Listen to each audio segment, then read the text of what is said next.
আজকে আমরা এমন একটি জায়গায় এমন একটি সময় দাঁড়িয়েছি, আমাদের যুব এবং ছাত্র সমাবেশ মানে কারো কারো বুকের মধ্যে জ্বালা তৈরি করতেছে। আমরা শুধু বলতে চাই, আমরা কোনো পক্ষের বিরোধিতা করার জন্য আমরা এই আন্দোলন সংগ্রাম এবং সমাবেশ করি না, বরং আমাদের এই আন্দোলন সংগ্রাম তাদের হৃদয়ের মধ্যে কম্পন সৃষ্টি করে, যারা বাংলার জমিনে নিজের কেবলমাত্র দাবিদারি কায়েম করতে চায় তাদের জন্য হুমকি হয়ে যায়। ভাই আমার, আমরা কি করেছি? আমরা জাতিকে আহ্বান করেছি, আমরা আগামীর বাংলাদেশকে এমন একটি বাংলাদেশ হিসেবে দেখতে চাই যেই বাংলাদেশে কোনো দুর্নীতি থাকবে না, যেই বাংলাদেশে কোনো বৈষম্য থাকবে না, যেই বাংলাদেশে হত্যা গুমের মতো জঘন্য অপরাধগুলো থাকবে না, এইরকম একটি বাংলাদেশ আমরা করতে চাই। কিন্তু আমরা লক্ষ্য করেছি, আমরা যখন ঐক্যের কথা বলছি, আমরা যখন ন্যায় এবং ইনসাফের কথা বলছি, আমরা যখন খুনি হাসিনা কর্তৃক মানুষকে যখন 15 বছর যাবৎ পর্যন্ত ভোটের অধিকার খনন করা হয়েছে, এই ভোটের অধিকার আমরা পুনঃপ্রতিষ্ঠার জন্য কাজ করে যাচ্ছি, তখন একটি বড় দল যারা নিজেদেরকে নিজেরাই বড় দল মনে করেন, আমরা শুনতে পাই রাষ্ট্রের বিভিন্ন জায়গায় এখন নাকি নির্বাচন কাছাকাছি আসার কারণে তারা হুমকি ধামকি দেওয়া শুরু করেছে। আমরা শুধু বলতে চাই, আমরা যে আন্দোলন করি, আমরা যেই সংগ্রাম করি, এই আন্দোলনের কর্মীরা আমরা খুবই পাফাটা মানুষ, আমরা খেটে খাই, ক্ষেত খামারে কাজ করি, আমরা দিন শেষে আল্লাহর কাছে দাঁড়িয়ে আল্লাহর কাছে শীষ দাবনত হই। আমরা কারোর সাথে টেন্ডারবাজি, কারো মতো চাঁদাবাজি, কারো মতো ধর্ষণের সেঞ্চুরি করার রাজনীতি পছন্দ করি না। আমরা শুধু বলতে চাই, আমরা এমন একটি নির্বাচন চাই যে নির্বাচনের মাধ্যমে এই বাংলাদেশ আগামী দিনে যে কাঙ্ক্ষিত মানের বাংলাদেশ হিসেবে গড়ে তোলার কথা ছিল, সেই কাঙ্ক্ষিত মানের বাংলাদেশ হিসেবে আমরা গড়ে তুলতে চাই।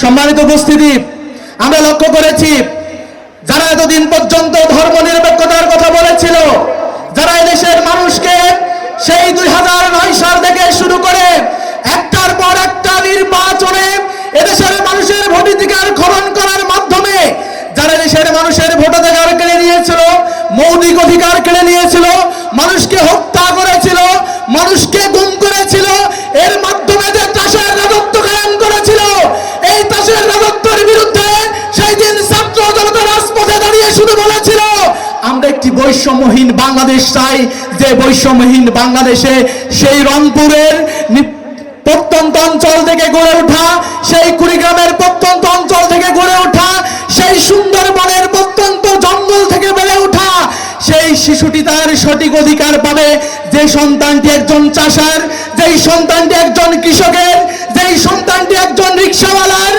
সে অধিকার পাবে রাষ্ট্রের কাছে, সেও বিসিএস ক্যাডার হতে পারবে। সম্মানিত উপস্থিতি, আমরা চেয়েছিলাম একটি বৈষম্যহীন সমাজ, যেই সমাজের সকলের অধিকার প্রতিষ্ঠিত হবে। আমরা চেয়েছিলাম এমন একটি সমাজ ব্যবস্থা, আজকে আমরা খেয়াল করেছি 5 আগস্ট পরবর্তী সময়ে এই রাষ্ট্রকে পুনর্গঠনের জন্য অনেকেই জীবন দিয়েছে। এই 5 আগস্ট সংগঠিত হওয়ার পর থেকে শুরু করে কিছু রাজনৈতিক সংগঠন, কিছু সামাজিক সংগঠন যারা কাজ করে যাচ্ছে বাংলাদেশকে পুনর্গঠনের জন্য, আমরা এটাও খেয়াল করেছি কিছু কিছু রাজনৈতিক দল তাদের ব্যক্তিগত ফায়দা লুটপাটের জন্য মামলা বাণিজ্য করে, টেন্ডারবাজি করে বিভিন্ন জায়গা থেকে কি পরিমাণ সম্পদ লুট করেছে তা আমরা খেয়াল করেছি। আমরা দেখেছি নিজের দলের কর্মীকে পাথর দিয়ে কেবলমাত্র চাঁদার জন্য কিভাবে সেই আয়ামে জাহেলিয়াতের মতো একের পর এক পাথর দিয়ে মাথা পিঠে বিক্ষেপ করার মাধ্যমে তাকে মৃত্যু নিশ্চিত করে সেই লাশের উপর নৃত্য করা হয়েছে।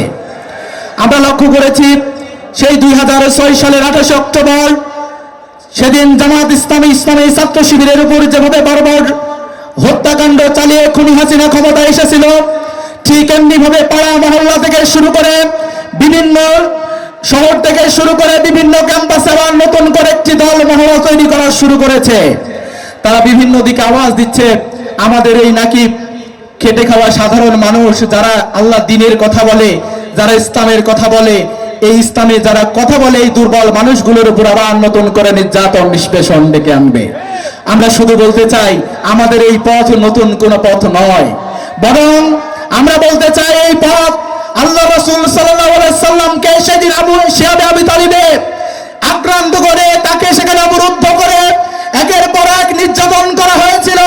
ঠিক একই ধারাবাহিকতায় আমরা খেয়াল করেছি সারা পৃথিবীতে যারা ইসলামী আন্দোলন করেন, সাইয়েদ কুতুব থেকে শুরু করে হাসানুল বান্না থেকে শুরু করে আজকে আমরা লক্ষ্য করেছি বসনিয়া তিউনিসিয়া থেকে শুরু করে প্রত্যেকটি জায়গায় নির্যাতন নিষ্পেষণের স্টিম রুলার চালানো হয়েছে। বাংলাদেশ তার বাইরে যায় নাই।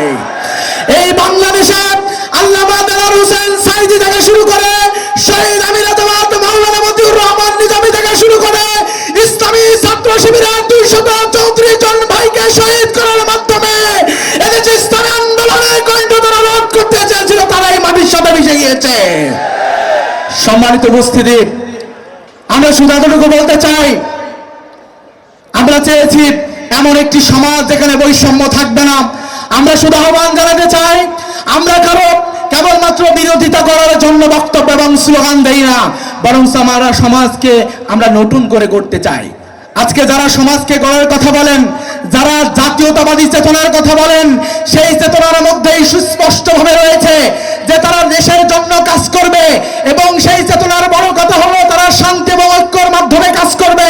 কিন্তু আমরা খেয়াল করলাম গত 2 দিন পূর্বে চাঁপাইনবাবগঞ্জ সীমান্তে যখন বাংলাদেশের মানুষকে বিএসএফ যখন পাখির মতো গুলি করে হত্যা করলো, এই দল একটা সাধারণ বিবৃতি পর্যন্ত দিতে পারেনি।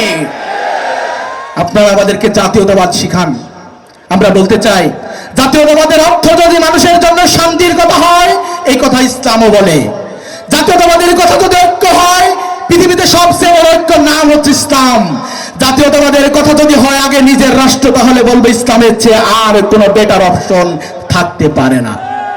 সম্মানিত উপস্থিতি, আজকে এই বগুড়াতে আমাদের এই 4 আসনে যিনি প্রার্থী করা হয়েছেন, আপনারা জানেন আমাদের এই দীর্ঘ নির্যাতন নিষ্পেষণের পরে আজকে আমরা বিভিন্ন জায়গায় আমাদের দাওয়াতি কাজ থেকে শুরু করে নির্বাচনী যে কার্যক্রম পরিচালনা করে যাচ্ছি, যখন 2012 সাল 13 সালে আমাদের উপর অকথ্য নির্যাতন নিষ্পেষণ নেমে এসেছিল, আমাদের কিছু ভাই তখন আর দেশে থাকতে পারেননি, বরঞ্চ সংগঠনের সিদ্ধান্তর আলোকেই তারা দেশের বাইরে উচ্চশিক্ষার জন্য যেতে হয়েছে।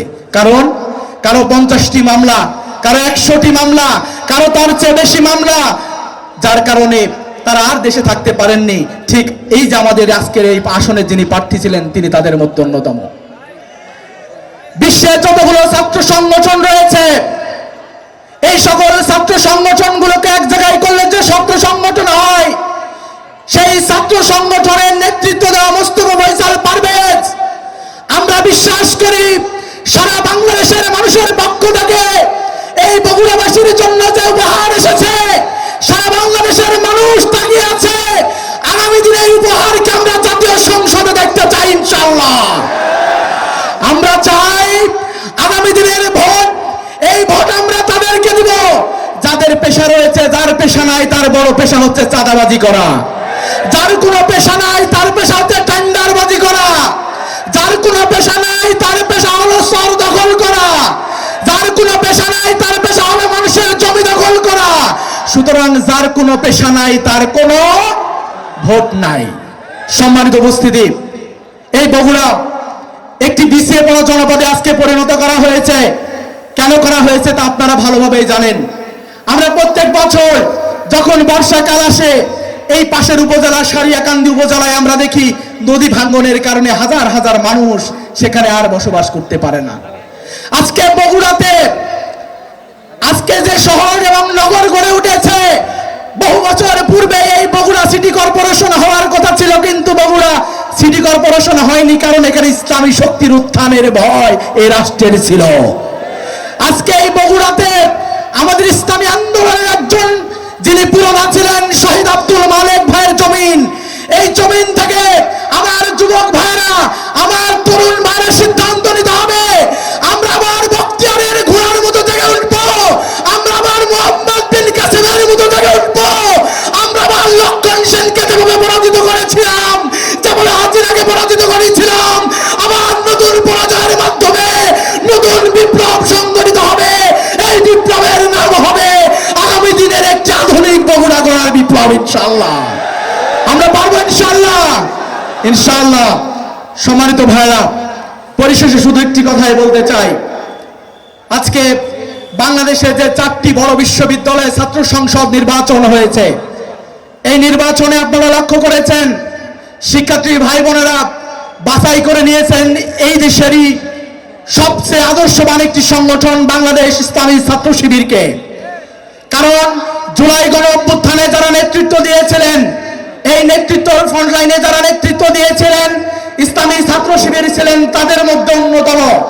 ইসলামী ছাত্র শিবির জুলাই গণ অভ্যুত্থান পরবর্তী সময়ে আদর্শিকভাবে যে প্রতিবন্ধকতা ছিল সবকিছুর মোকাবেলা করে শিক্ষার্থী ভাই বোনদের হৃদয়ে এমন ভাবে জায়গা তৈরি করেছেন, কেবলমাত্র যারা 36 দিনের আন্দোলনে ছিলেন তারা পরিশেষে দেখা গিয়েছে বিভিন্ন জায়গায় চাঁদাবাজি, টেন্ডারবাজির মতো অপরাধমূলক কর্মকাণ্ডে তারা সম্পৃক্ত হয়েছিলেন। ক্যাম্পাসগুলোতে ইসলামী ছাত্র শিবিরকে বাছাই করে নিয়েছেন তাদের আদর্শ দেখে, তাদের নৈতিকতা দেখে, তাদের চারিত্রিক মাধুর্য দেখে। আজকে আপনার সন্তান যখন বিশ্ববিদ্যালয়ে পড়াশোনা করেন, অনার্স মাস্টার্স কমপ্লিট করেন, তখন আপনি কি করেন বলেন, বাবা আমার চেয়ে তুমি অবশ্যই ভালো বুঝো। আজকে আপনার সেই মাস্টার্স পড়া, অনার্স কমপ্লিট করা সন্তানগুলো যখন ছাত্র শিবিরের উপর আস্থা রেখেছেন, আমরা মনে করি 80 বছরের সেই বাবারা আজকে আপনারা সিদ্ধান্ত নেবেন বাংলাদেশে যারা আদর্শিকভাবে, যারা নৈতিকভাবে বাংলাদেশকে নতুনভাবে গড়ে তুলতে চায়, যারা বৈষম্য দূর করতে চায়, যারা বাংলাদেশে কোনো টেন্ডারবাজি থাকবে না, যারা বাংলাদেশে কোনো চাঁদাবাজি থাকবে না, এমন একটি বাংলাদেশ গঠন করতে চায়, সেই বাংলাদেশের জন্য যারা কাজ করে এইবারের মার্কা হবে দাঁড়িপাল্লা ইনশাআল্লাহ। আমরা পারবো ইনশাআল্লাহ। আমরা সারা বাংলাদেশ তাকিয়ে আছি এই বগুড়ার দিকে। আমরা চাই এই বগুড়া আমরা যে আমানত রেখে গেলাম সেই আমানতের সঠিক ব্যবহার করে আগামী দিনের সংসদে আপনাদের প্রার্থীকে পাঠানোর মাধ্যমে একটি আধুনিক বগুড়া করার জন্য কাজ করে যাবেন ইনশাআল্লাহ। আসসালামু আলাইকুম ওয়া রাহমাতুল্লাহি ওয়া বারাকাতুহু।